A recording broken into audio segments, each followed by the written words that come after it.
All right, excellent. Recording has started. Okay, good evening, everyone. It is good to see all of you here.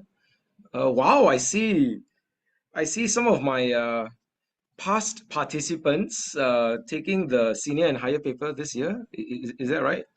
So I see a young participant, Saw Yao Ling. So I think I remember you in the previous years. Yeah.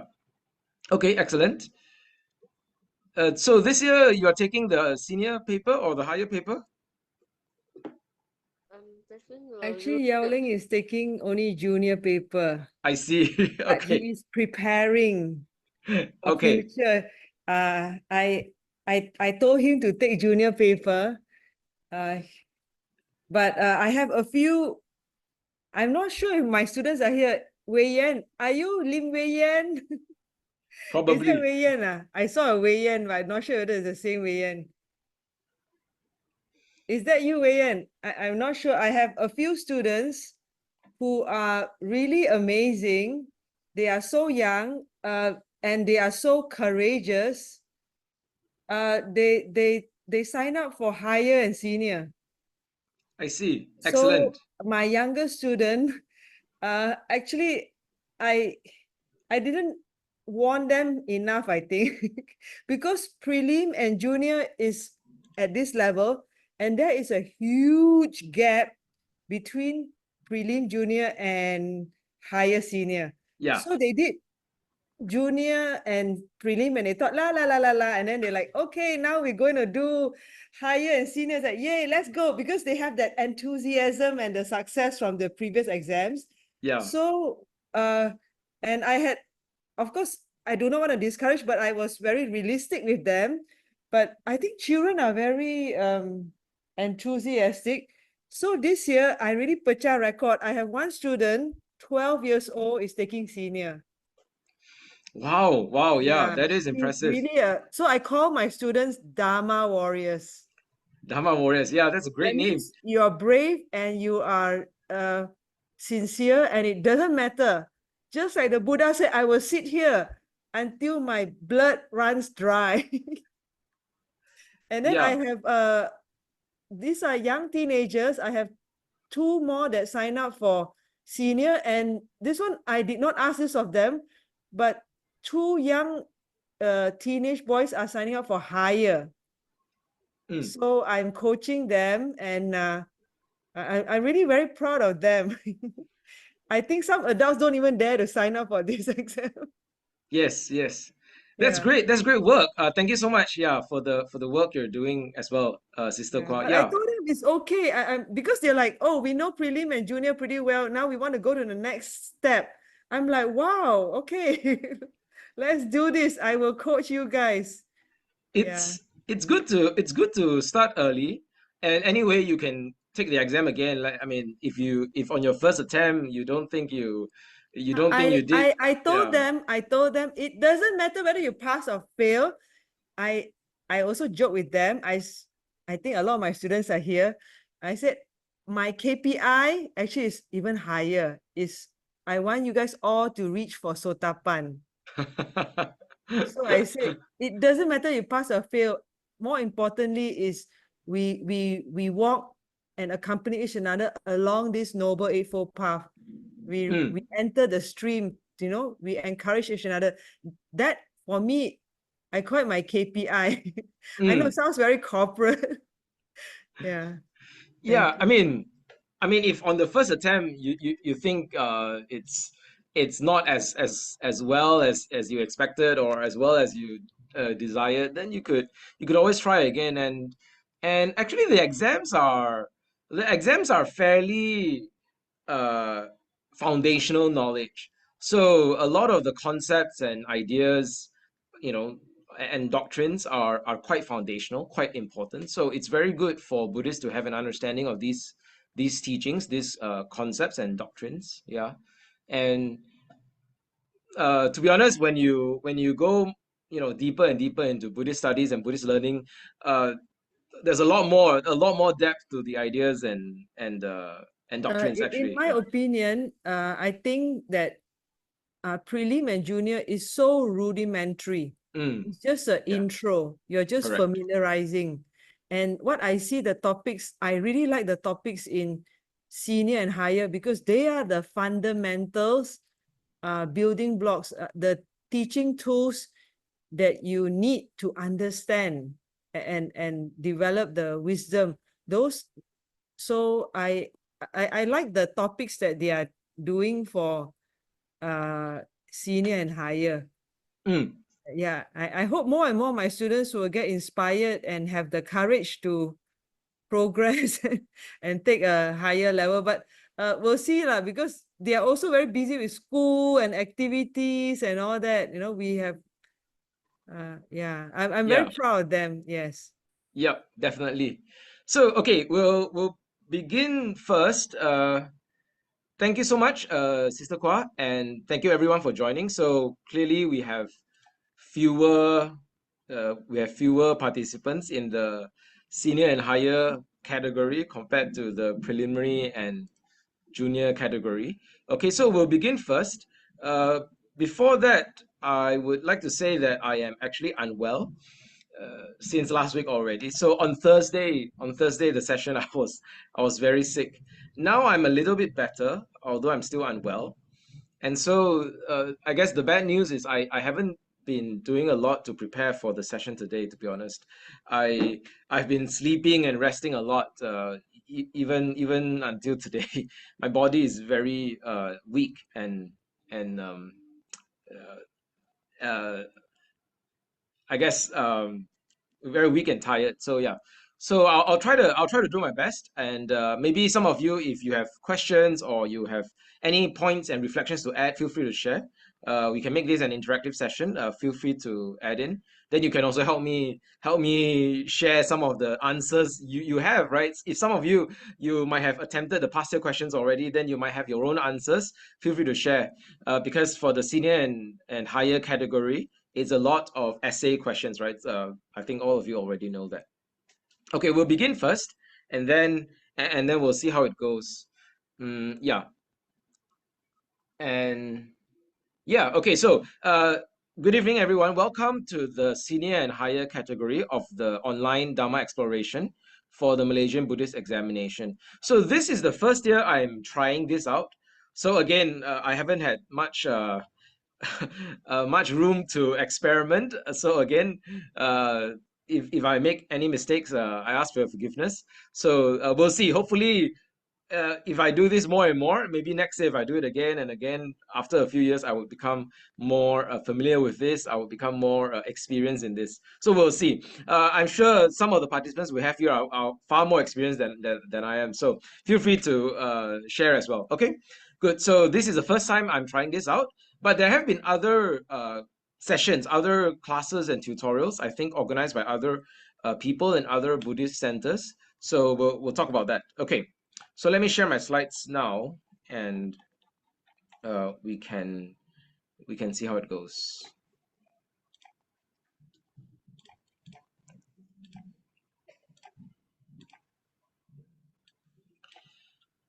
All right. Okay, I think you can see my screen. All right. So welcome to the online Dhamma exploration for the Malaysian Buddhist Examination.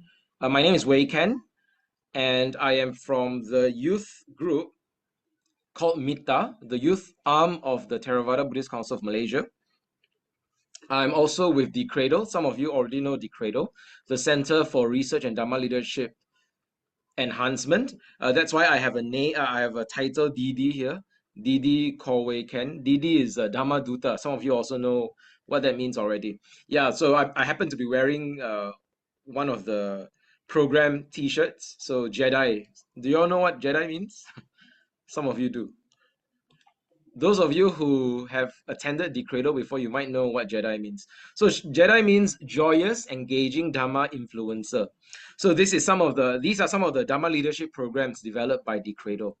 Okay, so this program, this online Dhamma exploration program, is brought to you by MYTTA TBCM, Theravāda Buddhist Council of Malaysia, as well as YBAM KL and Selangor State Liaison Committee from YBAM, Young Buddhist Association of Malaysia.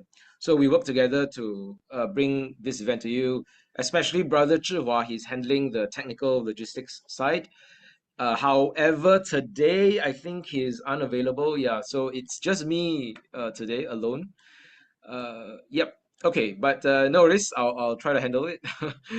Okay, so for senior and higher, we only have 2 sessions today, Sunday, and next Sunday. Ah, yeah, correct. Yeah, today Sunday and next Sunday. Yeah, so only 2 sessions. So we'll see. Okay. Okay. This is a senior and higher category.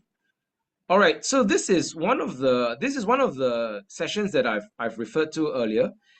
In fact, I would recommend all aspiring candidates for the Malaysian Buddhist Examination, senior and higher stage, to go for this session.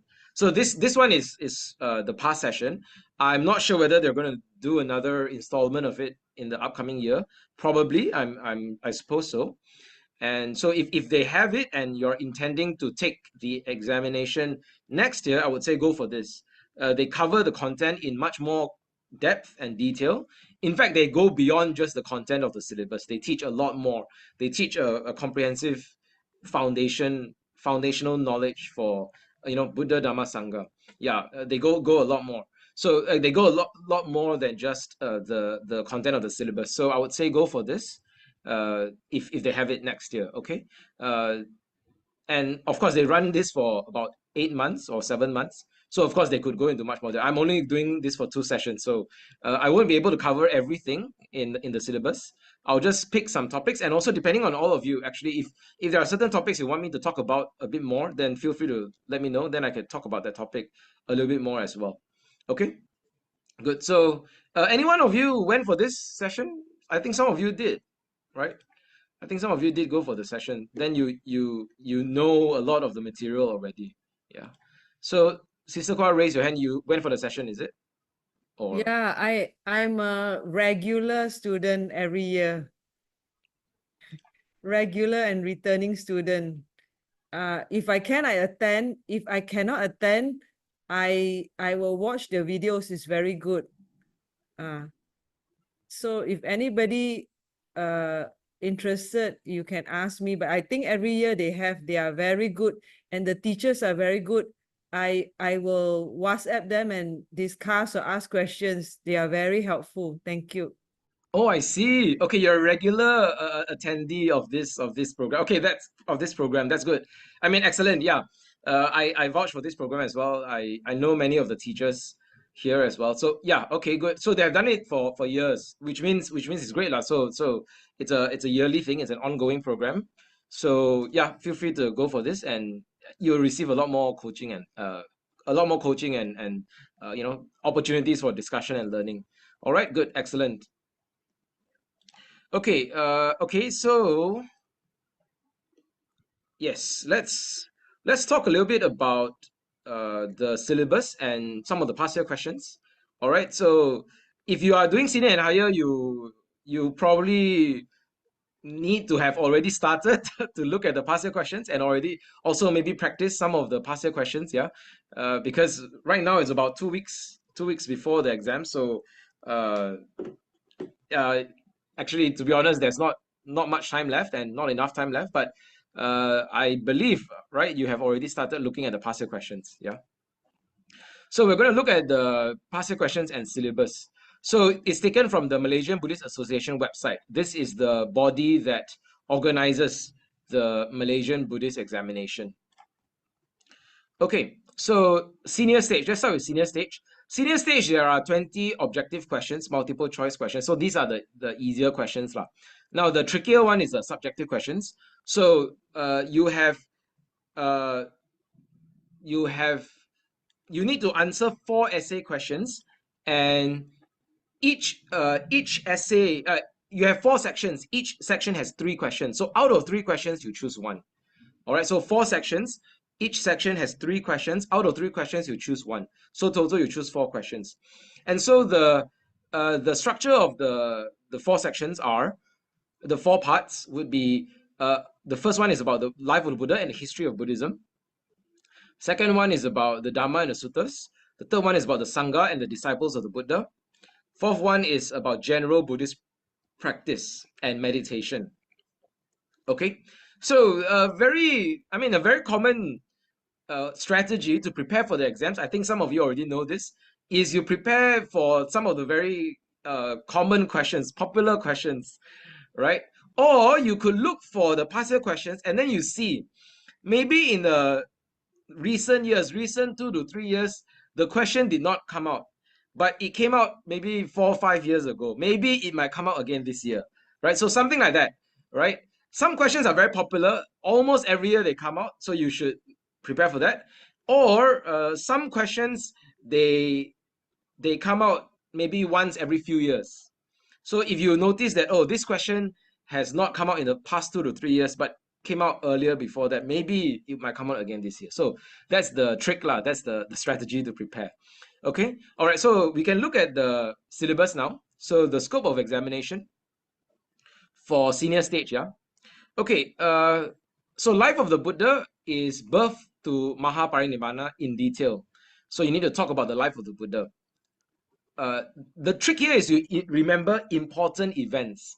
Important events. You don't have to memorize every event, but what you need to understand is, okay, what are the important events in the Buddha's life, especially the events that would highlight or showcase certain virtues. Okay, certain virtues of the Buddha. Okay, and then the history of the Buddhism, the three councils.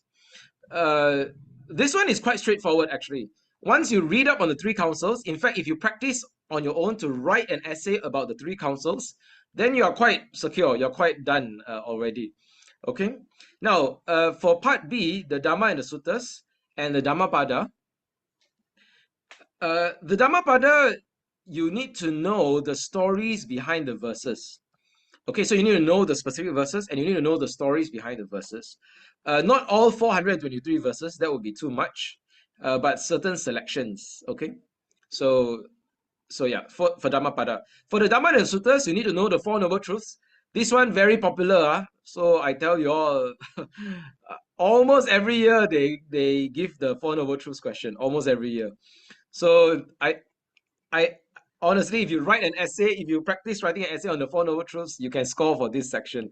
Unless they unless they don't set this question lah. Okay, but very popular question. Four Noble Truths. Okay, in detail. So you have to define each noble truth, and you need to explain and give examples and give elaboration. And then kusala akusala karma, especially the doctrine of karma. What is the mechanism of karma? How does karma work? All right. In fact, karma is a very popular topic in Buddhism in general. Forget about the exam lah. If you are a Buddhist devotee, you go to the temple, right? Very often you hear the Dhamma talk on karma, correct? Karma and rebirth, karma and rebirth. This is a very common topic. In fact, karma and rebirth, I would say, is one of the great gifts of the Buddha to the world, right? If we do not have the teaching on karma and rebirth, we do not understand the way of morality. We do not understand the way of life and death, right? So karma and rebirth helps us understand what is good and evil. It helps us understand what is cause and effect. It helps us understand life and death. So this is one of the great gifts of the Buddha to the world, and rightly so. We hear so many Dhamma talks on this topic. So hopefully you read up, right? Read up the textbooks, and there are many books on this topic. And also, if you go to the temple very regularly, you would always listen to talks about this. Karma and vipaka, cause and effect. Yeah. Pancha nivarana, the five hindrances. Okay, this one is a little bit harder, a little bit trickier. But some of you, if you go to meditation retreats, yeah, you would often hear about this, the five hindrances. Rebirth, Karaniya Metta Sutta. Okay, also one of the most popular suttas in the Theravāda Buddhist community. Okay, the Sangha, Arahants, and lay followers. So you need to know some of the most important disciples of the Buddha. And finally, general Buddhist practice, Parabhava Sutta and Vyaggapaja Sutta. Okay, Vyaggapaja Sutta. Okay, so this is syllabus, and meditation part is loving kindness meditation, metta meditation. So this is the syllabus for senior. Okay, let's look at some of the past year questions, and then you can see. All right, so I'm just going to look at 3 years, but you can look at more years, feel free. Okay, so 2023, you have Parami, Parami of the Buddha, and then how a story of the Parami with a story of how the Buddha practiced this Parami with from the Jataka. So this is one question. And then 5 contributions of the Buddha to humanity. All right. So there are many contributions of Buddha to humanity. Yeah. It is very important to know. The reason why we respect the Buddha, the reason why we honor the Buddha, the reason why we follow the Buddha is because he has done so much for humanity. So what are those? 5 contributions is too few. If it's me, I ask you to write 50 contributions. Okay, never mind. So 5 contributions and then 1 contribution in detail from the suttas. Okay, so this one is actually I think this is a bit harder question because it's more general. You need to you need to call upon your knowledge of the suttas. Okay, okay, and then third one is brief account of the Third Buddhist Council. All right. Now this question is very popular. Buddhist Council question very popular. Okay, uh, almost every year. Okay, so let's look at 2022, senior question. So describe the contributions of the Buddha to humanity. Give a brief account on the first Buddhist council. See, I said the Buddhist council version is popular. And then 9 virtues of the Buddha. Explain the Buddha's virtues with examples of incidents from his life. So these 9 virtues of the Buddha also very popular. Almost every year they give this question, 9 virtues of Buddha. 2023 they did not. So it's 2023 is a little bit different, but 2022 and other years they give this question, 9 virtues of the Buddha. Okay, so okay, very popular question. 2021. Okay, so 9 virtues of the Buddha elaborate on 2 incidents or 2 events which illustrate his quality as Sattha Deva Manusanang. Okay, all right. And then describe clearly the major events that happened in the life of the Buddha to illustrate that he has served humanity selflessly during his 45 years of ministry. So this question is actually the same as the contributions question, right? How he has contributed to humanity, how he has served humanity. Okay, there are some very important events in the Buddha's life that we can use to talk about this question. All right. I will try to find some good notes and good events to include in my slides. I haven't had time to prepare for this question yet. Hopefully by next session, I can give more information about this. Yeah, so we'll see. And then what are the 4 sites? What is the impact on the Buddha's view of life? So this question is a little bit less popular, but in 2021, they gave this question, right? What are the 4 sites? What is the impact on the Buddha's view of life? For this kind of question, you need to talk about dukkha. You need to talk about the reaction of the Buddha, right? The response of samvega, the sense of urgency, the response of compassion, karuna, the response of empathy, right? So these are the things that you need to talk about, how they impacted the Buddha's view of life. All right, especially dukkha. Dukkha is the key idea there. And then, of course, the possibility of peace, which is the 4th site, the possibility of peace, the way to the end of suffering. Okay, so you can see a pattern here. 9 virtues of the Buddha is repeated, right? And then contributions question also repeated. How the Buddha contributed, how the Buddha served humanity. So these are some of the popular questions. And then Buddhist Council also repeated. Okay, yeah. So you need to know 3: first, second, third Buddhist Council. All right, let's look at the Dhamma section, the Dhamma part, and look at the questions. 6 virtues of the Dhamma, also very popular question. 4 noble truths, also very popular question. Okay, all right, so 6 virtues of Dhamma, 4 noble truths. These 2 questions, very popular, almost every year they give this question. And then this one is a Dhammapada verse.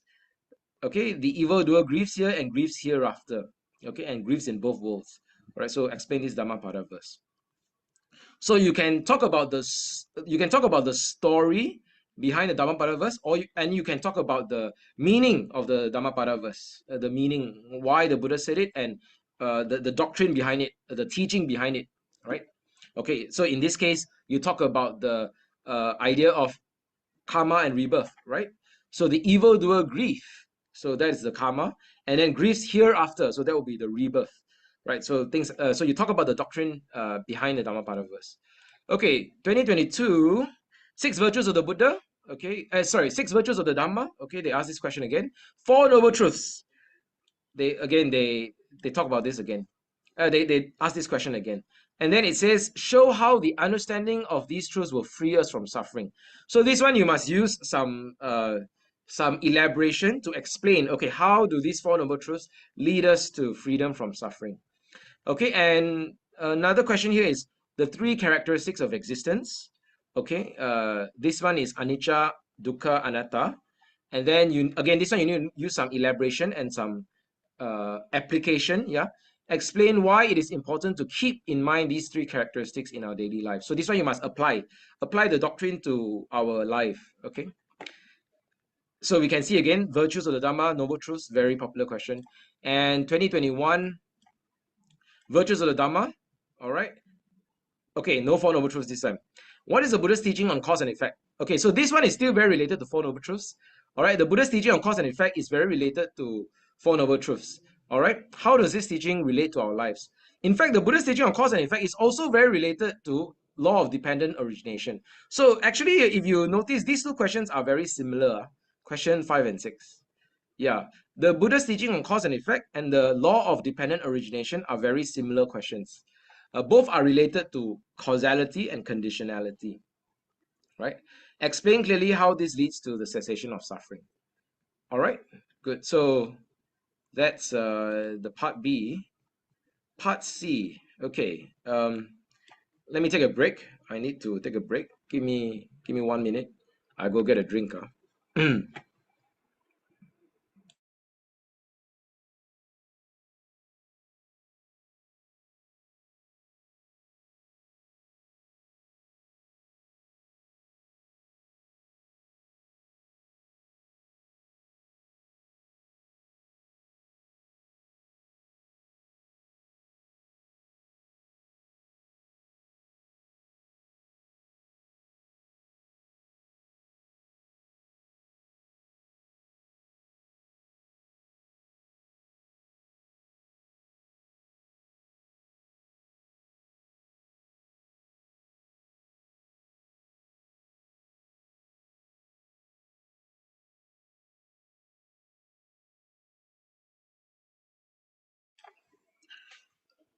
Okay. Sorry, I need to catch my breath a little bit. Oh, okay. Thanks. Thank you everyone for waiting. All right. Okay, now part C is about the Sangha and the disciples. All right, 9 virtues of the Sangha, very popular question. And then describe one virtue with illustration of incidents from the lives of the Buddha's disciples. Okay, and then next one is what are the special qualities and virtues of Venerable Ananda? Describe one incident that showed Venerable Ananda's devotion to the Buddha. Wow, this one, so many events, right? Venerable Ananda was so devoted to the Buddha. Okay, how did Venerable Ananda qualify for the first Buddhist council? So this is why you need to know the story of the first Buddhist council. You all know the answer, right? Venerable Ananda qualified by attaining the final stage of Nibbana, becoming an Arahant. Okay, the next one is a lay disciple of the Buddha. Describe the qualities of Visakha, which promoted her as the chief female lay disciple of the Buddha. What is her contribution to the Buddha Sasana? Visakha is an outstanding woman. Outstanding woman. She attained Sotapanna. Eh? Just now, Sister Kwa shared with us that her KPI, her aspiration for her children, her students, is Sotapanna. So children and students out there, it's very possible. Visakha attained Sotapanna at the age of 7. So children, you can also do it. Don't worry. You are qualified. You are of enough age to attain Sotapanna. Yeah. So Visakha was an outstanding woman. Lots of blessings in her life. Lots of blessings in her life. A lot of supporters. A lot of friends. A lot of people who support her, who admire her, who respect her, a lot of wealth in her life, a lot of children in her life. Wow, all the blessings in her life. This is one of the outstanding women in the time of the Buddha. So she donated a whole monastery to the Buddha. So this is a kind of quality of the foremost lay disciple of the Buddha. Yeah. Okay. So next year, 2022. What are the 9 virtues of the Buddha? All right. So again, what are the 9 virtues of the Sangha? Okay, we saw this question also. What are the special qualities and virtues of Venerable Sariputta? How did Venerable Sariputta become the chief disciple of the Buddha? Describe the virtues and actions of Anatta Pindika, which qualified him as the chief male patron of the Sangha led by the Buddha. This one is another lay follower. Anatta Pindika, an outstanding man. Okay, he also donated a monastery to the Buddha. Also, lots of blessings in his life, lots of wealth, and he's very skilled in his trade. He's a trader. He's a merchant. He's a business person. Okay, so very skilled in his work. Yeah, so he's a lot of supporters as well. A lot of people who like him as well. Anatta Pindika means feeder of the poor, right? So he's very devoted to charity. He helps people a lot. He feeds the poor a lot. He helps the poor and the hungry and the helpless and the vulnerable. So that's again outstanding disciple of the Buddha. Okay, 2021, 9 virtues of the Sangha. Elaborate on the role of the Buddha. 9 virtues of the Sangha. Elaborate on the role of the Sangha as a field of merit. So this one is the last virtue of the Sangha. If you recite the Sangha Nusati, Ahuneyo, Pahuneyo, Dakineyo, Anjali Karaniyo, Punya Ketang, Anuttarang Punya Ketang Lokasa. Anuttarang, which means unsurpassed. Punya Ketang. Punya means meritorious or righteous. Okay. Keta. Keta means field. You know how you plant seeds in a field? Yeah, that's what it means. Punya Ketang, the field of merit, the field of meritoriousness. Okay. Punya Ketang Lokasa. Loka means the world, for the world. Lokasa. All right, 9 virtues of the Sangha. Who is Venerable Mahakassapa? Describe his role in the first Buddhist council and highlight its importance in the history of Buddhism. Okay, who nursed the infant Bodhisatta after his mother, Queen Mahamaya, passed away? What role did she play in the formation of the Bhikkhuni Sangha? Okay, so this question is about the Venerable Mahakassapa. This question is about the Venerable Mahapajapati Gotami. Okay, yeah. So again, you can see a pattern here, right? 9 virtues of the Sangha is very common question. And then usually they would pick certain disciples of the Buddha to ask, like Venerable Ananda, Venerable Sariputta, Venerable Mahapajapati Gotami. Yeah, okay. So if you know the pattern, then you can prepare for the questions. All right. Yeah.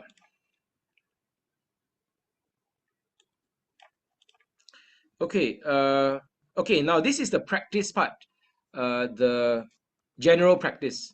So general practice, 5 precepts, and then 3 suttas that expound the Buddhist teaching on filial piety and gratitude. Wow. This one, you need to know the suttas well. This one is a bit trickier, I think. I'm not sure if you know all the suttas about this, but okay. And then what is loving kindness meditation? All right. So 5 precepts and loving kindness meditation are popular questions. Okay, so you can see 2022, also about 5 precepts, all right? And then teachings of the Buddha on filial piety and gratitude. What is mental cultivation? What are the 11 benefits of metta bhavana? So about meditation, all right? And then next year, what are the 5 precepts? What are the 11 benefits of loving kindness meditation? And what is the Buddhist teaching on gratitude? Wow, okay, so the questions are very similar. It's always about gratitude and loving kindness meditation about 5 precepts. Okay, so again, you can prepare for this, okay? Okay, all right, let's go to the higher stage. The higher stage is similar, but without the multiple choice questions. But higher stage, I think you need to answer 5 essay questions. Am I right? 5 essays, right? Yeah.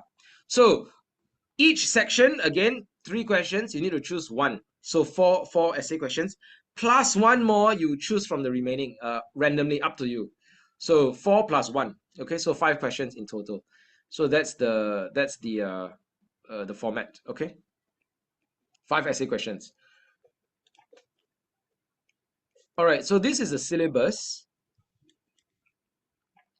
Life of the Buddha from the birth to the Mahaparinibbana, History of Buddhism, Emperor Asoka and his missions. Oh, this one is about the third council. So from the third council, Emperor Ashoka, he sent out missions to many countries, especially in Southeast Asia. All right, some of those missions were very successful. So think about the missions to Thailand, to Myanmar, to Sri Lanka. And those are very successful ones. Yeah.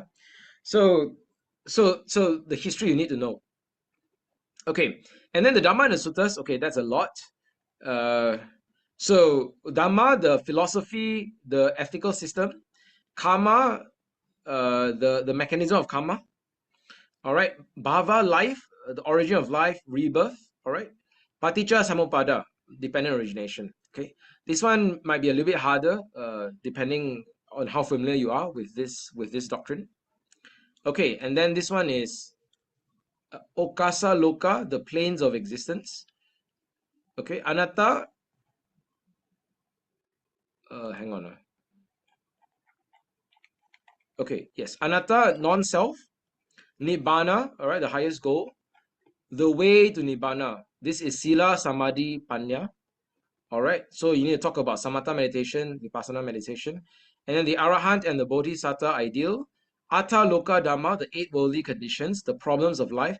Ratana Sutta, the discourse on jewels. Okay, so a lot more content to cover in the Dhamma syllabus. Dhammapada as well. All right, then Part C, the Sangha and lay followers. Again, the information about the lives of the disciples. So this one is quite similar to the senior stage. And then finally, for Part D, general Buddhist practice, Sigalo-Vada Sutta, Vasala Sutta, and then meditation, Vipassana meditation. Okay, this is the higher stage. So again, we can look at some of the questions. All right, higher stage, section A in 2023. 10 paramitas, okay, 10 parami, how the Buddha cultivated the parami of patience. Describe in brief 4 major events. Okay, so choose 4 major events. Explain the event that is most significant and led to the Buddha's 45 years of selfless missionary work. The most significant event. Wow, which one is the most significant event? It could be the Buddhahood. Yeah, probably the Buddhahood. Or it could be the first sutta. Actually, you just do the 4 places of pilgrimage. Yes. The third sentence gives you a clue to the 4 major events. First part. Correct. So the 4 places of pilgrimage significant to these 4 major events. So the 4 major events would be the birth, the enlightenment, the first sutta, and the Mahaparinibbana. So those will be the 4 major events. Explain the event that is most significant and led to the Buddha's 45 years of selfless missionary work. I'm thinking it's either the Buddhahood or the first sutta. Led to the Buddha's 45 years. Because it is essay, right? It is essay. It is free flow. So you, as long as you can justify it. Yes, correct. And actually, of course, we learn information, but now when they ask the question, is actually asking your heart, what moves your heart most among all this knowledge. So now you notice that the questions have become more personalized, and that I appreciate that. It is our practice what moves us the most. Thank you. Yeah, that is helpful. Yes. So you're right. I think in recent years the style and the nature of the questions have slightly changed and evolved a little bit as well. So they added more like personal dimension and personal sort of a more personal aspect to the question as well. So it's good. You're right, Sister Kwa. So it gives you all more room to write and also more room to express your personal learning of the Dharma. So it's very good. What Sister Kwa said is very good. What moves your heart more? So this then helps you not to just to repeat everything you read in the book lah. It's also for you to think about, okay, how does this relate to me personally? It's good for you to express that personal learning. Okay, give a brief account on Third Buddhist Council, highlight its importance in the history of Buddhism. Okay, All right. So again, some of these questions very similar to the senior stage question. So we are very similar to the senior stage question. So, uh, of course, in the higher stage, I suppose you're expected to go into more depth or write longer essays. Is there an expected length of answer for the essays? I heard it's around like 250 words or something. Is it, or is that too short? Oh, you know what I told the kids? I Ah, taught them, I said, you make sure you sit there and you just type and type and type until until the time's up. last 5 minutes. You just keep typing because there's so much to type if you have read and memorized. So I told them, okay, those who are doing senior, quickly finish the objective question because it's always a repeat one, kacang putih. Your essay, I told them, each essay, I want you to spend one essay 25 minutes Yeah, for each senior. That's how I calculated. yeah. And I say higher, I want you to spend each essay 36 minutes. Ah, Or you want to do 30 minutes, can. After that, you go back and you finish up and you do more elaboration when you ever got any time. So I actually I kind of push my students a bit. yeah. Like Push is good. I Yeah. really expect them to just do their best, pour out whatever they can remember, whatever they know, just share it. Because from my experience taking the exams, have you taken the exams, Brother Wei Ken? No, I haven't. No. I wanted to. I really didn't have time. Yeah, You I know, you wanted. know Yeah. what I did, how I started. Many years ago, I took the exam. That time, no teacher, I studied on my own. I was so scared. It took me 2 years just to collect enough information for me to take the exam because I always joke with my kids, we play to win. I know I sound like a coach. We don't play to lose. I'm not going to send myself in to fail. I'm going to study. And Yeah. so I made my own notes. I studied on my own. I correct here, correct there. This is before all these classes started. Then I took the exam, like, yay, I could do it. Senior exam. Then higher, I also took some time to collect information. So it takes time to get all this information to study. So now I told my students, this is inspired by the story from my daughter. My daughter told me that there is one tuition teacher that teaches at maths, and he takes SPM every year. Just to accompany the student and be with the student and understand how is it like to be a student. And then also I can understand it because you want the information to be at your fingertips. Yeah. So because of that, I take every year. Oh. So last year I signed up for higher, and this year I'm taking higher for the third time. Wow. Okay. Okay. Wow. Sadhu. Sadhu. Just for the fun of it, and also to make sure I have memorized it and it's at my fingertips. Yeah. Yeah, inspired by Chanki Sutta. Chanki Sutta, they taught us to listen to our teacher carefully and memorize so that when the time is right, we can recollect the Dhamma when it's very important, whether you're meditating or facing a life crisis. Yeah, thank you. Yeah. Thank you. Thank you. Chunky Sutta is a great guide to uh, the process of seeking truth. So, if some of you are familiar with the Chunky Sutta, in the Chunky Sutta, the Buddha lays out the process and the steps. Okay, this is how you attain final truth. So it's very very interesting. This we can see the Buddha's carefulness and the Buddha's rigor, how rigorous he is in seeking truth, and also the Buddha's epistemology. So it's a great sutta, one of the greatest suttas. So feel free to check it out. Okay, thank you, Sister Kwa. So yeah, I guess one strategy is you can keep writing as long as you want, but I'm not sure. There might be a sort of suggested length. I can ask and maybe get back to all of you next week and see. There might be a suggested length, like how long it should be or could be. So at least a certain at least a certain length of words, lah. Uh, was it like 250 or something like that, or is that too few? I think last time Brother Casey Lee give us some estimation, something like that. Yeah, Yeah, yeah, he did, and the the wonderful thing about that Saturday class, right? they always go back to the examiner and ask, and then they'll come back and explain to us. Good, good, good. Yeah, I'll check with them and I'll come back with the suggested length. Yeah, and I'll come back with the suggested length, and then yeah, we'll see. Okay, so next year, 9 virtues of the Buddha, major events, serve humanity, first Buddhist council. All right. So again, very similar questions.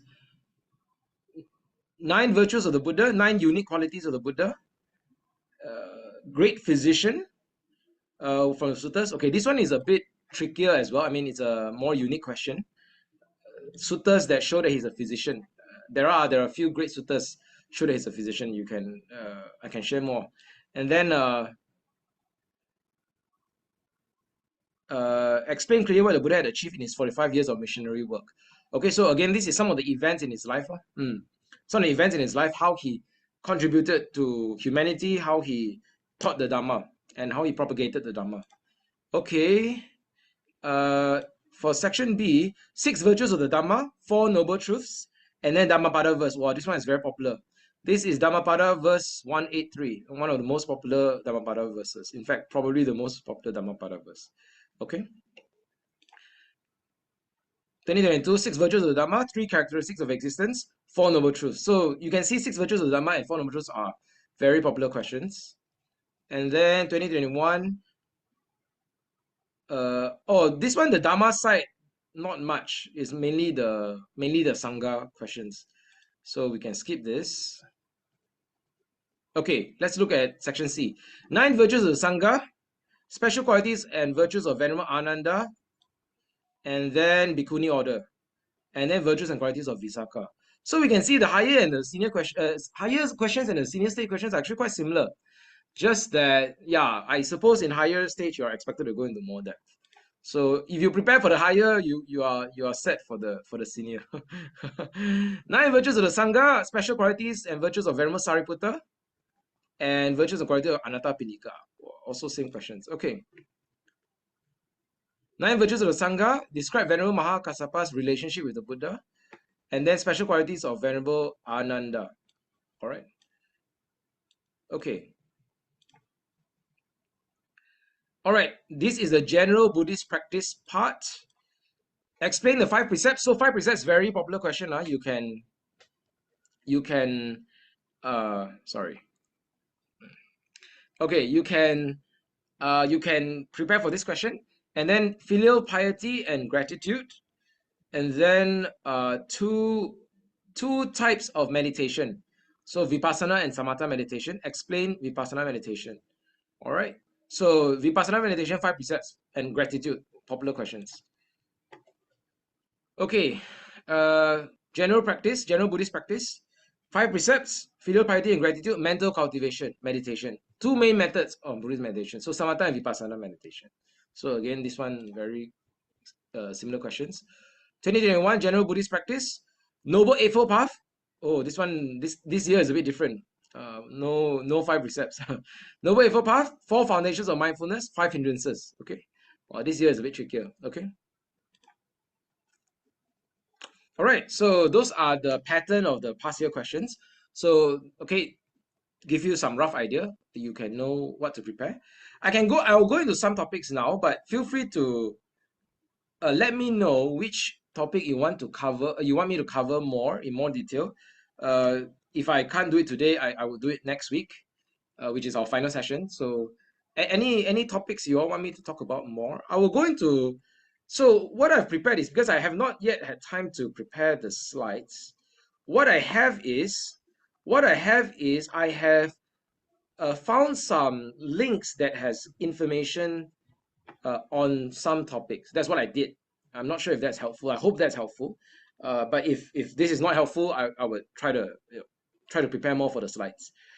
Because yeah, I've not had much time. The past few days I've been resting a lot. So let's go through these links first.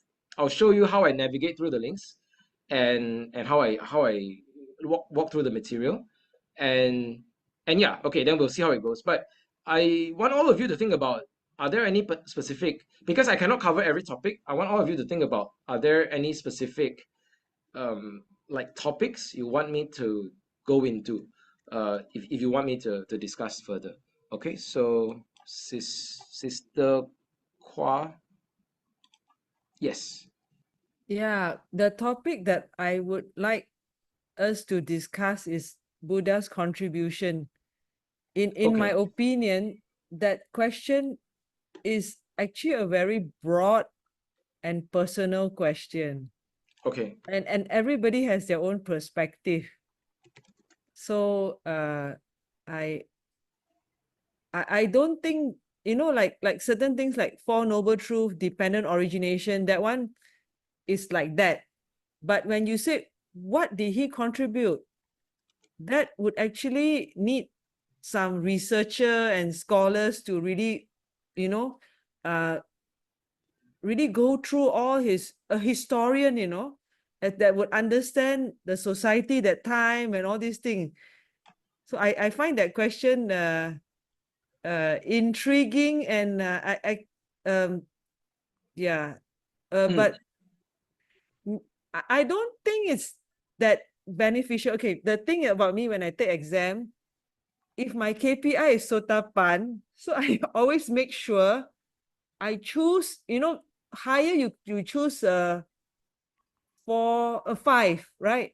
There are what is it? How many parts? I think there are 4 parts, and then one of the section you can choose 2 questions. yeah, correct. But I always told myself, what are the essentials? That is also a Dhammapada verse. So I make it a point that I choose things that help my practice. No doubt historical facts are fun, like contribution and Buddhist counsel, but I I kind of tell myself, no, don't take those. Take the ones that about your personal practice. So I tend to select those. So usually I will choose 2 from Dhamma. Ah, I see. I like to Okay. write about Four Noble Truth, dependent origination, instead of Buddhist counsel, which is interesting, but it's of not much value to me for my Mm, personal practice. So mm, actually, Buddha's contribution also is very historical. ah, But I'm just wondering, I have my own thoughts about the answer, but I would like to hear. Yeah. Oh, Jordan actually typed about 5 aggregates. Yeah. Actually, if you are okay with it, and you think, okay, all this historical one not that important, we won't focus, because historical is historical. You just, if you want, yeah, then like Jordan is also one of my students. I am so proud of him. He's a yeah. young teen and he has chosen to take senior, I Yeah, remember. Jordan. I remember Jordan. I think he is in one of the past sessions as well in He's previous years. Yeah. yeah. So they are my brave Dharma warriors. I think as a teenager, I don't think I'm there. I don't know what they have they what kind of enthusiasm I given to them, but they are so brave. They're like, yeah, I'm taking senior, I'm taking higher. I'm happy for them, but in my heart, because I've gone through it, it's like, are you sure? But no, I told them, yes, okay, you sign up, I'm going to support you. Yeah, good question. So actually, Jordan requested for 5 aggregates. That's a good question. Yes, Jordan says, what about the 5 aggregates? I'm not sure if 5 aggregates is in the syllabus. 5 aggregates only comes out in the multiple choice question in senior. Ah, What ah. Nikayas? Yo, Jordan, you come to class, I'll teach you. He asked, what are the Nikayas? Oh, the Nikayas, I took you to the library. Remember, he's laughing at The me. the I took you Nikayas, you to need the to know library that to. for the No, Buddhist council I think he's question. Lah. pulling my leg. I took you to the library. We all sat down. I took all the Nikayas I put on the table and let you all see. All of you hold and look through, right? The Majjhima Nikaya, Anggutta, those beautiful books from Wisdom Publications. Now he's laughing at me. Oh, okay. So you see, okay. I think it's interesting what they're learning. So I think they're quite amazing, because I'm just introducing to them all these words. They're hearing it for the first time. I'm showing them the Nikayas and all that. But I told them, you're not just studying for this exam, you're studying for life. I hope to inspire you to go into sutta studies and meditation as you get older or adult. Yeah, thank you.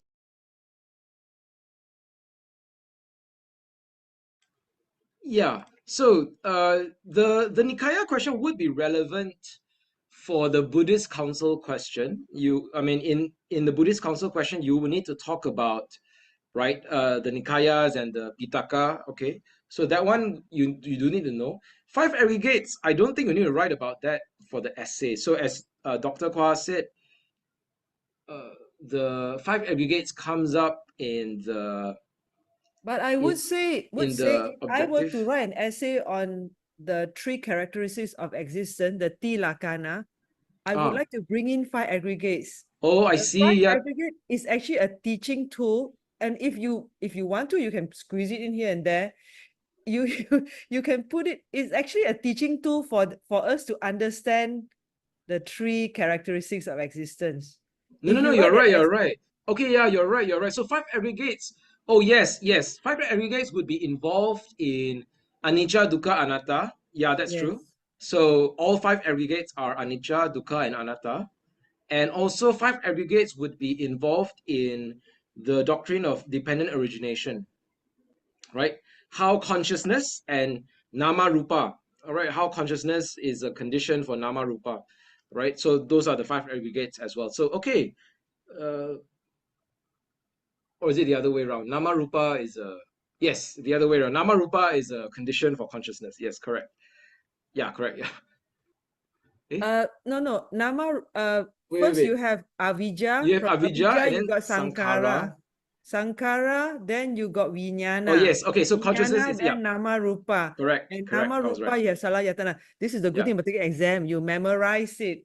correct, correct. Yes, correct. Yeah. So Avijja, Sankhara, then Vijnana first. Okay, yeah. So consciousness uh is a is a condition for Nama Rupa. That one is the link. Technically, in the suttas, consciousness and nama rupa, they are mutually conditioning. Yeah, just to let you all know. Yeah. So in the suttas, there is this imagery of two sheaves of reeds. I'm not sure if you've seen it before. Yeah, two sheaves of reeds. Yeah. So consciousness and nama rupa, vijnana and nama rupa, they are mutually conditioning. They are mutual causation. They condition one another.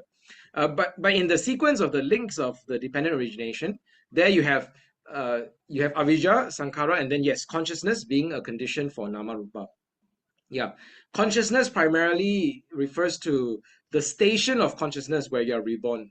So, like let's say you're reborn into the human world, so you have a human consciousness, right? You're reborn in the animal realm, then you have an animal consciousness, something like that. So that station of consciousness conditions your experience of life, right? Your nama rupa, your body, your perception, your feelings, and so on. Okay, so there's that. So you're right, you're right. Five aggregates do come into the picture a lot for dependent origination, for anicca, dukkha, anatta. Yeah. So okay. Yeah. So we have to learn as well. We have to talk about that. All right. So yeah, we can talk about five aggregates if you want to, and we can talk about contributions.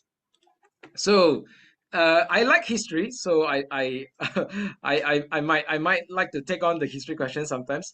For me, historical question, yeah, I understand what you mean when historical questions might not be directly related to our personal practice.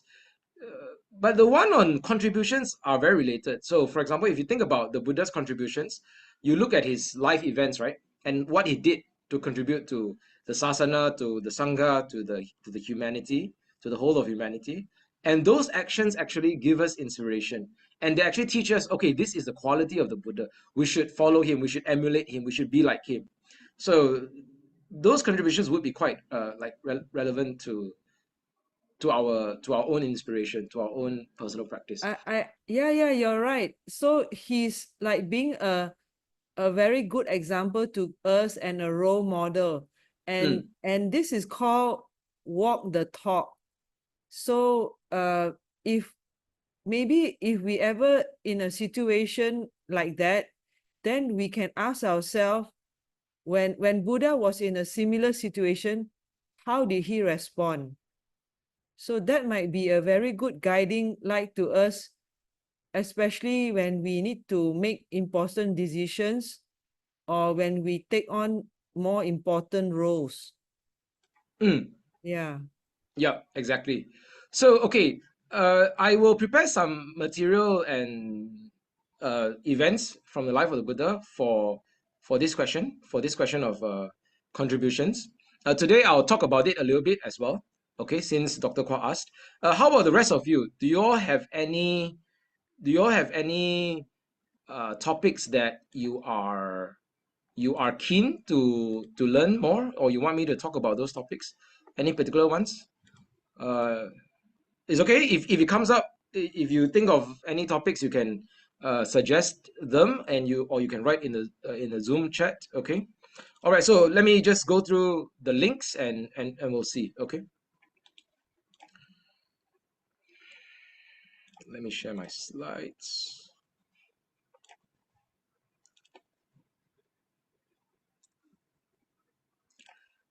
All right. Let's first talk about the virtues of the Buddha. All right, the virtues of the Buddha. I gave 4 links here. I'm sure there are more books, and of course, you can refer to the textbooks. The textbooks are great. A lot of content. You can read them. It's just that the textbooks has a lot of information, so you need to look for the specifics, right? You need to look for the specific places where to find the content. So I've given some links here. If any of you has any suggestions, more links, great information, great resources, you can suggest them as well. You can share them in the Zoom chat. You can share them in the WhatsApp group, and then if I see that, I can include them in my slides next week as well. All right. So okay. So I'll show you these links first, and then I'll show you. Okay, these are the virtues of the Buddha. Okay. So let me open all of those links.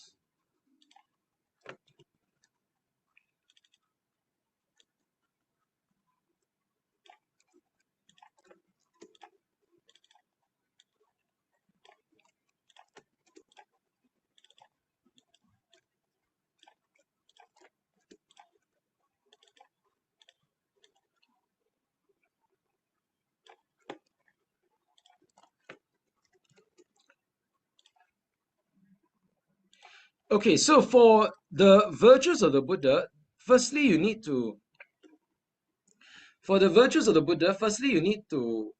Sorry, I'm feeling a bit uncomfortable now. Hang on, ah.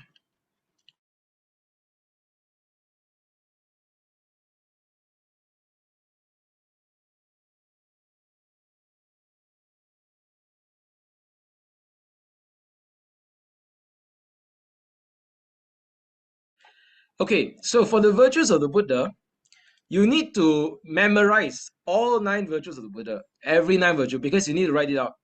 So memorize it and memorize the English as well. So you write the Pali and then write the English for the essay. Okay, that's the beginning lah. Then after that you elaborate. Okay, so I trust that all of you can memorize the Pali already. Iti piso bhagava arahang samma sambuddho vidya charana sampanno. Okay, so memorize all that and then write the English as well. So memorize the English translation as well. Now, of course, there are multiple English translations, so select your favorite. Okay, so let me show you some resources that I have found, but you're free to suggest your resources as well. Okay. So one resource is this Great Virtues of the Buddha by Chief Venerable. This is the late Chief Venerable K. Sri Dhammananda. Okay. All right. So Iti Biso Bhagava Arahang Sama Sambuddho. This is the Pali, and then this is the translation. Now, what Venerable K. Sri Dhammananda did was he explained each virtue. So this is what you need to do as well. Now, you can explain briefly every virtue. I would suggest you do so. But of course, the question would ask you to elaborate more on 1 or 2 virtues. So then that virtue, you need to spend more words, use more words to elaborate on it. And also you need to give an event in the Buddha's life, 1 or more events to talk about that particular virtue. So Arahang is the worthy one, the liberated one, the perfected one. And Arahang is someone who has attained the final liberation and the highest stage of Nibbana.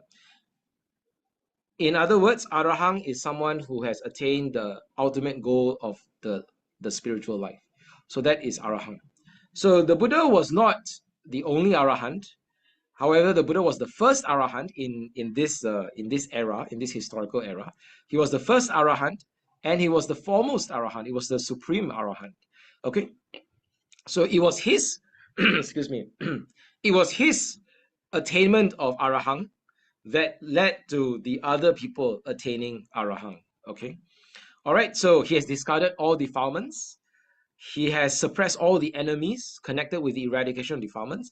He destroyed the spokes of the wheel of existence. He is worthy of being given offerings and paid homage. And he withholds no secrets in his character or his teachings. So these five meaning, there is an etymological analysis of the word. So for example, arahang. I'm not sure if you all know this. So there's arahang, and then arahang, and then arahang. Okay, so if you don't know this, it's fine. But it's good to learn, and it's good to write it if you know it, right? So, for example, arahang means worthy, worthy of offerings, and then I think ara. Oh, I can't remember. I need to go back and check. I think one is arahang. One of the ways of splitting it is about enemy killer. So this is this one, destroying all the enemies connected with eradication of defilements. And then another way of splitting it is it means no without any secrets. So when we say without any secrets, it doesn't mean like the whole of the arahant's life is known. It just means this arahant's character is pure. He does not need to hold any secrets in his conduct and in his character. That's what it means. So he withheld no secrets in his character or in his teachings. So this is the meaning of arahant. Okay, so you can elaborate on this. And for this quality, there are many stories that you can use to illustrate it.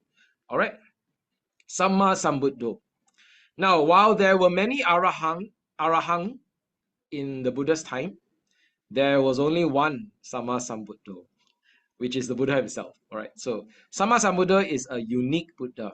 So a Samma Sambuddha arises once every thousands and thousands and thousands of years. Okay, so that's the uniqueness of a Samma Sambuddha. Okay, so a Samma Sambuddha is a Buddha who discovers the Four Noble Truths by himself, who discovers the Noble Eightfold Path and the way to Nibbana in a time when it is lost and it is unknown. And he is also the one who founds a Sangha, who founds an order, who founds an institution to teach and propagate this Dhamma. This is the uniqueness of Samma Sambuddha. Okay, so another type of Buddha is called Pacceka Buddha. Now, a Pacceka Buddha also discovers the Four Noble Truths, also realizes Nibbana and the way to Nibbana, the Noble Eightfold Path, by himself in a time when it is unknown. However, they do not found a Sangha, they do not found an order. Okay, so that's the difference.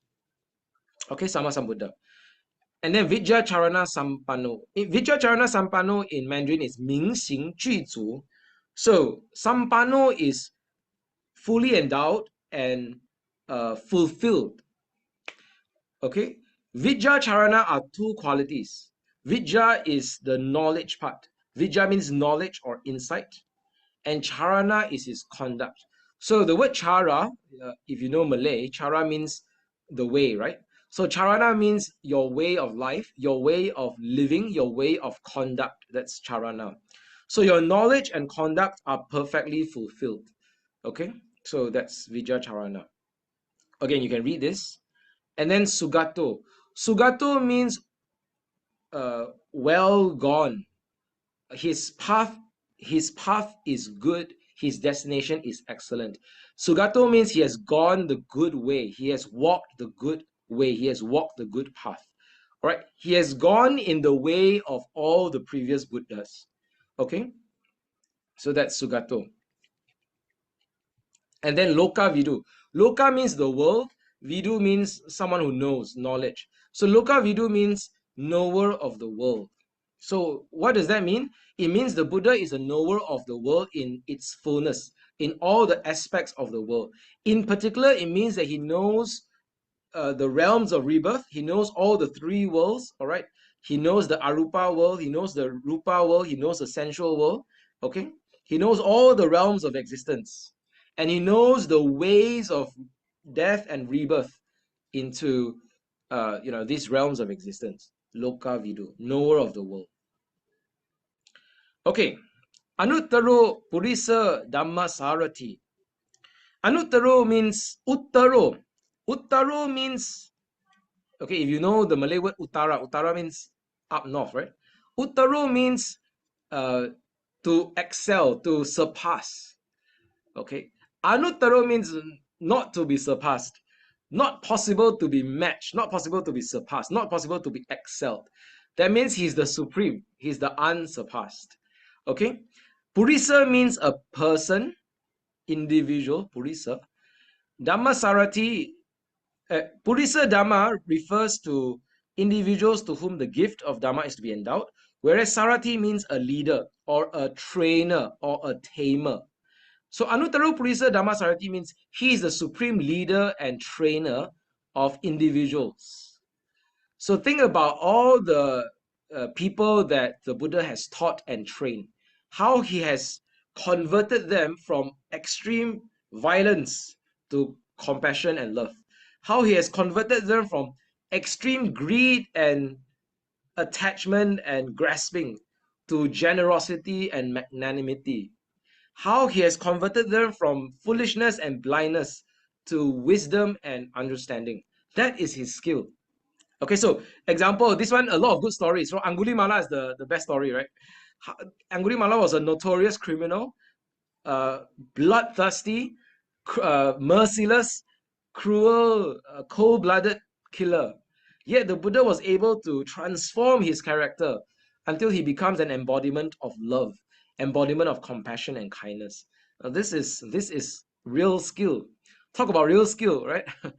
Recently we had the Olympics, right? Wow, all the skill in the Olympics, all the athletes. That's great skill, a lot of great skill. But this is true skill, to change someone from evil to good, from ignorance to wisdom. Now that is skill. Okay. Okay, Satta Deva Manusana. Satta means teacher, not just any teacher, but a leader kind of teacher. Right? Satta. Okay, not an ordinary teacher, but a teacher who is a leader. All right, that's Satta. Deva Manusanang. Deva Manusanang means devas, the heavenly beings, and Manusanang, the human beings.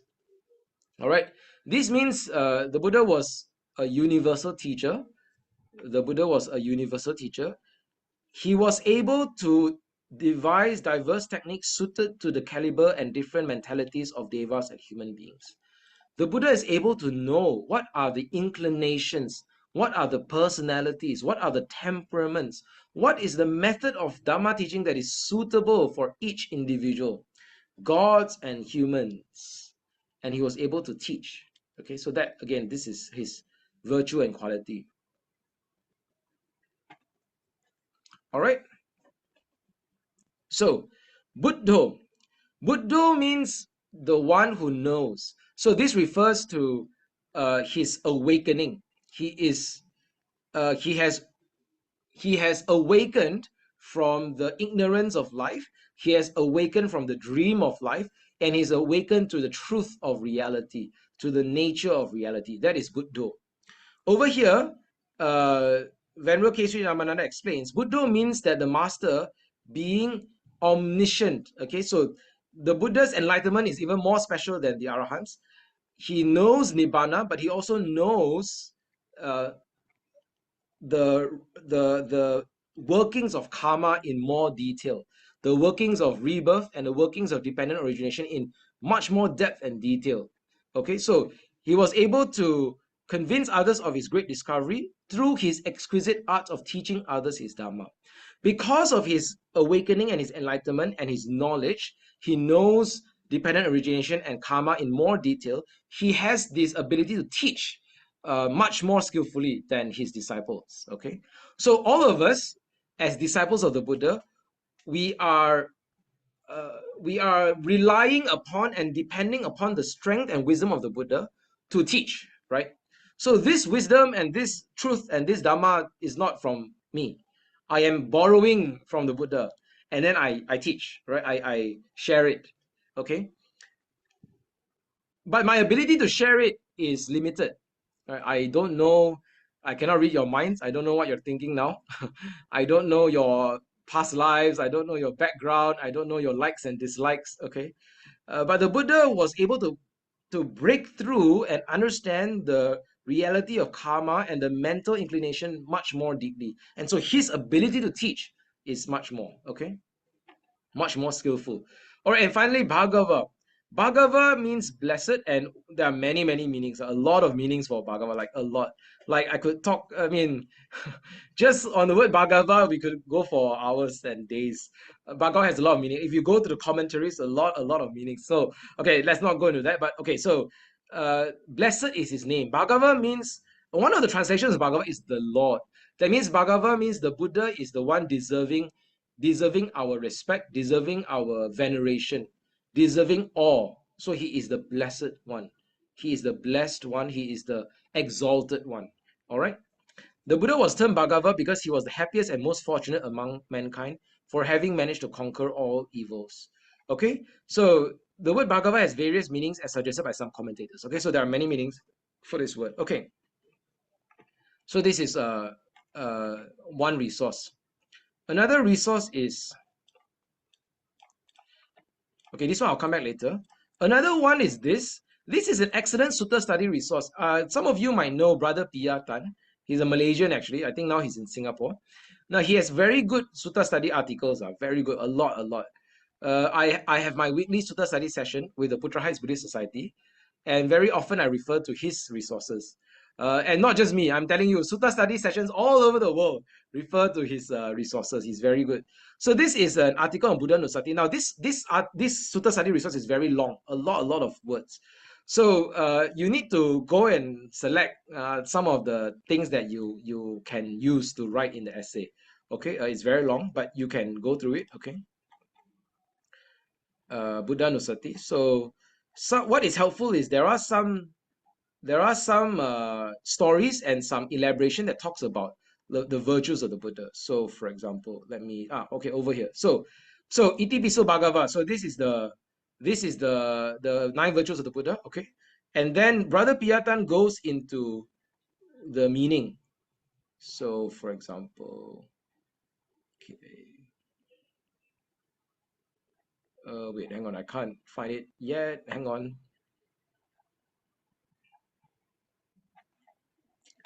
This one is the meaning of Tathagata. I don't think you need to know that for the over here, yes. So nine virtues of the Buddha. All right. So arahant. Yes, this is the word. Over here, this is the answer. Yes. So so one meaning is arahang. So far away from defilements. Arahang. Another one is arahang. So arihata. So this is killing, destroying enemies. Okay, arahang, arihata, enemy destroyer. And then arahata is destroying the spokes of the wheel of rebirth. And arahati, arahang, worthy. And then raha bhava. This is nothing bad in, does nothing evil in secret. Okay, so these are the five meanings. Okay, then sama sambuddha, you can look for the meaning. Okay, Vijayacharana Sampano, you can look for the meaning as well. So you can read it. And Sugato. Sugato is well gone, welfarer. So why is the Buddha called Sugato? Because, okay, so you can, these are all the different reasons. So again, you can use this. All right, very good resource. All right, and so on. Knower of worlds. All right, so this is a lot. Like if you write all this in the essay, you score full marks already, I think. Okay. All right, next resource is this one. Also very helpful. This is a book called Buddhism Course. This book has recollection of the Buddha, Dhamma, and Sangha.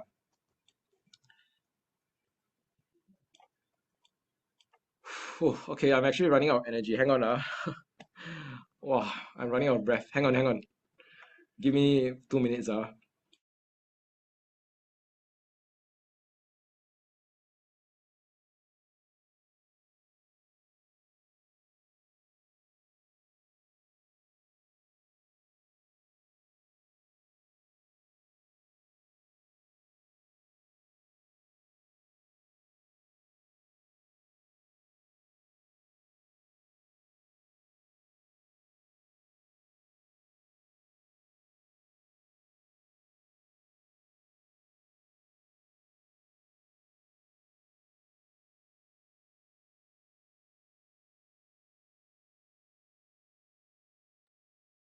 Brother Weekend, while you are resting, I will answer Jordan's question. Jordan, you were asking about Tipitaka. What is Tipitaka? T means tree, Pitaka means the tree basket. Yes. Hey, you know already. Why you ask? Now you type the answer. Oh, you very cheeky, are you? So the Tipitaka is the three baskets. Do you remember? One is Sutta Pitaka, Vinaya Pitaka. Oh, you want to learn deeper into the information. I see. And then Abhidhamma Pitaka. After exam, we will go deeper. The thing is, if I teach you all very deep, right, I cannot finish teach. So I kind of teach you all on the surface first, because remember the topic, right? Like Brother Weekend, you see, he talked until no breath, right? Because he's not feeling well. He's recovering from sickness. So the topic is all very deep and profound. Now it's okay not to know. That's why I want you all to be comfortable about not knowing. There is a lot of things to learn, to know, and to discover, but we always start as baby, you know. We are always baby in the Dhamma. We don't know a lot of things, and it's okay not to know a lot of things. But I like your attitude. You are curious to know, and you are humble to ask. That is a very good attitude. So with that curiosity, you will find teachers, whether the teacher is a person, or the teacher is a book, or the teacher is a monk or a nun. So now you have all these questions in your head. Very good. Yeah, the Tipitaka is we call it the Pali Canon. These are the three important things. And that is the answer for if you want to write First Buddhist Council, you know, First Buddhist Council, we have the Sutta Pitaka and the Vinaya Pitaka. And then the Third Buddhist Council, you can write about the introduction of the Tipitaka. It's actually the Third Buddhist Council. The Third Buddhist Council, they have the Sutta Pitaka, Vinaya Pitaka, and the Abhidhamma Pitaka. I think they're all in your book, our textbook, the Manual of Buddhism. You go to the page on the first, second, and third Buddhist Council. Basically, the answer is there. Yeah, but it's good that you want to know, because when we teach you, you can question us, you can stop me and say, teacher, where is this coming from? Then, like what Brother Weekend said, the way we learn is not chincai pochai.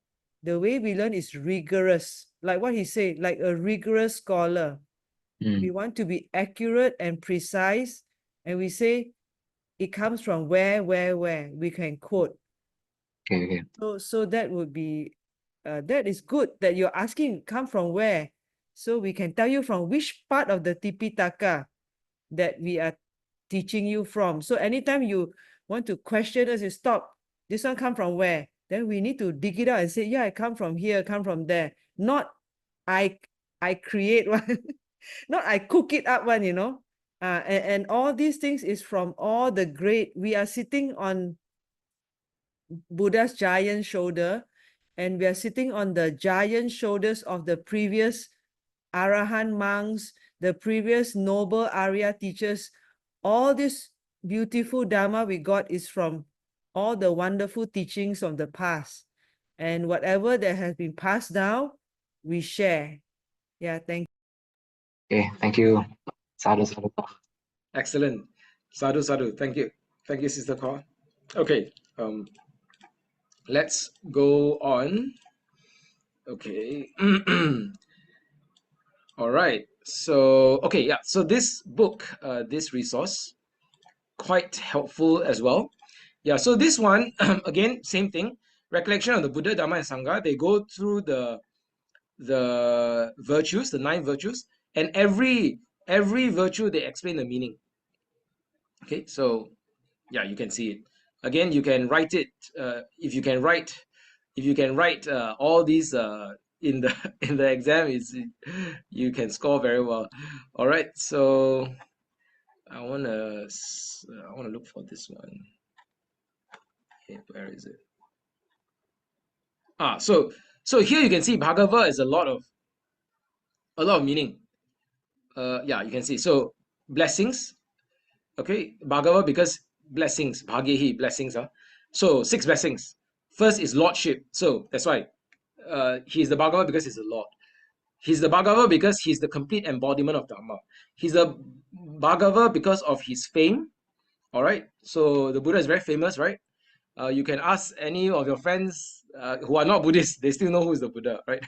Okay, then the Buddha is glorious. Wow, the Buddha is glorious. If you look at his light, the light from his body, and also his teachings, his wisdom, his compassion is glorious. Okay, his wish, that means his aspiration is successful. Okay, and his endeavor, right? And many more. You can see so many meanings. Wow, a lot of meanings. Okay, so Bhagava is a very rich word. Okay, all right, and so on. So you can look for the meaning. Okay, now next one is this book. Okay, this book is the one I want to talk to you about. Now this is a big book and long book, so you might not be able to master everything in a short time. This book is by Sayadaw Susila, The 9 Attributes of the Buddha. It goes into detail into the 9 attributes. Very good book. Whether or not you're preparing for the exam, I would say read this book and practice it. This book is an excellent book for practice. Whether or not for the exam. This book can take you all the way to Nirvana. Okay, so this book is by Sayadaw Susila, a Malaysian nun. Some of you also know her. Yeah. So these are the attributes. Okay, so for example, you can go to any of the attributes. Let's take one example. Buddho. Right. Let's go to Buddho. Yeah. Buddho means awaken. Okay, then the Buddha, then it gives example. What does it mean to awaken? Awaken means to understand the 4 noble truths. Okay, then it goes through, gives suttas, gives examples, a lot of examples. Okay, also the good thing about this book is for every virtue you will get stories. You get stories and events from the life of the Buddha related to that virtue. So this really helps. Okay, so I'll give another example. So for example, let's go for anything. Let's see. Let's go for Vijja Charana Sampanno. Oh, okay. So it means Vijja means clear vision, higher knowledge. Charana means conduct. Okay, and then it gives you the examples. Okay, what is Vijja? Vijja means the 3 knowledge. Okay, then you write the 3 knowledge, and then the 8 knowledges. Okay, you write the 8 knowledges. Okay, and then 8 knowledges. Each knowledge also has story, has a event story, right? Insight knowledge, okay, understand the characteristics. Creating a mind-made body, okay, Chula Pantaka, you all know that, right? And then story of psychic powers, a lot of stories. Stories of divine ear, okay, and then charana. What is charana? So then it goes into 15 types of charana, so all 15 types. So it's very detailed. Like I said, it's very long. So you might not be able to write everything in exam. You don't have the time, okay? But it has a lot of examples and a lot of stories as well. Okay. So yeah, okay, good. So this is one good example lah. All right. Okay, so this is for the virtues of the Buddha. Now we go to virtues of the Sangha. Virtues of the Sangha.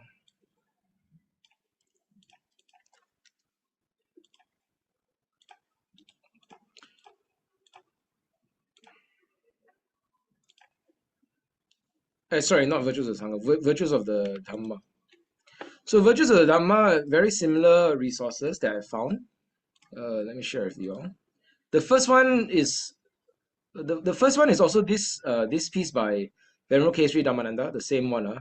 You scroll down, you see great virtues of the Dhamma. Okay. So again, you must memorize the Pali, write the Pali, and then memorize the English translation as well. Write the English translation as well. All right. Swakhato Bhagavata Dhammo. Swakhato. Swa means good, well, very excellent, very clearly. Okay, so Swakato means well expounded, well taught, well explained, well illustrated, well elucidated. Okay, so this is well taught by the Bhagava. The Dhamma, the first virtue, is it is well taught by the Bhagava. Okay, it is well taught by the pure one. It is well taught by the Holy One. All right. So this is you can read the meaning, and then Sanditiko. Sanditiko means visible here and now. So some people say Some people say, oh, I practice Dhamma so I can go to heaven. Okay, yeah, that is one of the benefits. It's true. Okay, future life, that's true. But that's not the only benefit, right? The benefit of Dhamma is you don't have to wait until after death. You can experience the benefit of it here and now. Sanditiko, you can see how it works now, right? So let me think of an example. Yeah, so transformation happens now. Uh, for example, Angulimala. Angulimala doesn't have to wait until after death. Then only he becomes Arahant. Then only he becomes kind and loving, right? So some religions teach that the devil or the demon, as long as the devil and demon is in the world, then we can never be perfect. Some religions teach that. So you have to wait until after death. Then the demon, devil, no more. They out of the picture, locked up away. Then you can become perfect, right? But that's not the teaching of the Dhamma. The Dhamma's virtue is the power of the Dhamma can be realized here and now in this life. You can transform here and now. You don't have to wait. Oh, after death, then I will become kind. After death, I will become generous. After death, I will become forgiving. After death, I'll become wise. Now you can become wise. You can become forgiving. You can become generous and loving. So that is the power of the Dhamma. Also, the happiness, the fruit of it is also here and now. You don't have to wait until after death. Oh, after death, I'll be happy. After death, I'll experience joy. Now you can experience the joy and happiness of the Dhamma. So this is Sanditiko. Okay, Akaliko. Akaliko means timeless or immediate fruit, bearing immediate fruit. So it would not be delay. The Dhamma works. The Dhamma works immediately. So let me think of an example. The classic example of this given is the Magga Chitta and the Phala Chitta. This one is a bit technical, a bit Abhidhamma. I'm not sure whether you guys need to know this. So the classic example given for Akaliko is the Magga Chitta is followed immediately by the Phala Chitta. The path attainment is followed immediately by the fruition attainment. So that's a classic example. But we can think of other examples as well. Think about karma. Yeah. So karma is a good example. Whenever we perform an act of good or evil, the fruit is already there. The seed is immediately planted. Now, you might not see the fruit immediately, but you already plant that impression or you plant that seed in your mind already. So similarly, the effect could be immediate. So think about giving. So as you give, right then directly as you are giving, you immediately experience the joy of giving. So that is akaliko, without time. You don't need to wait for any time. Another meaning of timeless is the Buddha's Dhamma is effective anytime, anywhere. Anytime, anywhere. Some people tell me Buddhism outdated 2,000 years ago. Some people say that okay. But the Dhamma is relevant the Dhamma is relevant 2,000 years ago. The Dhamma is relevant in the 1st century. The Dhamma is relevant in the 21st century. And the Dhamma is relevant in the 22nd century. The Dhamma is relevant anytime, anywhere. Wherever you go, the Dhamma is relevant. It's like science, right? Let's talk about science. Boiling water. Boiling water. So in Malaysia, when you boil the water, the boiling temperature is 100 degrees Celsius. You go to India, the boiling temperature is also 100 degrees Celsius. You go to Europe or anywhere, the boiling temperature is the same. Gravity is the same. In Malaysia, if you drop something, it's going to fall to the ground. In any places as well as the same. 100 years ago, gravity works. Now gravity works. 2,000 years ago, gravity works. That's Dhamma as well. So in Malaysia, if you